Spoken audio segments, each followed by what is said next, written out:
తెలియని పెళ్లికి భోజనం. ఒకరోజు నలుగురు స్నేహితులు అపరిచితమైన పెళ్లిలో భోజనం చేయాలని ఒక ప్లాన్ వేసుకున్నారు. పెళ్లి వాళ్లకు తెలియకుండా పెళ్లి పందిట్లోకి అడుగుపెట్టారు. అక్కడ అందరితో కలిసి కూర్చుని కడుపు నిండా తింటున్నారు. అప్పుడే పెళ్లి కూతురు పెళ్లి కొడుకు వాళ్లను గమనించారు. ఎవరికీ తెలియకుండా వచ్చిన ఆ నలుగురిని చూసి వారికి కోపం వచ్చింది. పెళ్లివాళ్లు తెలియని అతిథులని చూసి పెళ్లి కొడుకు మేనేజర్ని పిలిచి ఆ నలుగురికి తల 500 రూపాయలు జరిమానా వేయమని చెప్పాడు.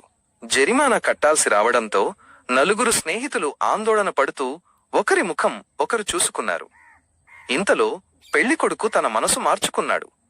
పాత స్నేహితులను చూసినప్పుడు అతనికి వారిని గుర్తుపట్టాడు. తన పాత జ్ఞాపకాలను గుర్తు తెచ్చుకుని నవ్వుతూ వారందరి దగ్గరకు వచ్చాడు. అతను నవ్వుతూ, మీరు ఏమీ కట్టవలసిన అవసరం లేదు అని చెప్పాడు.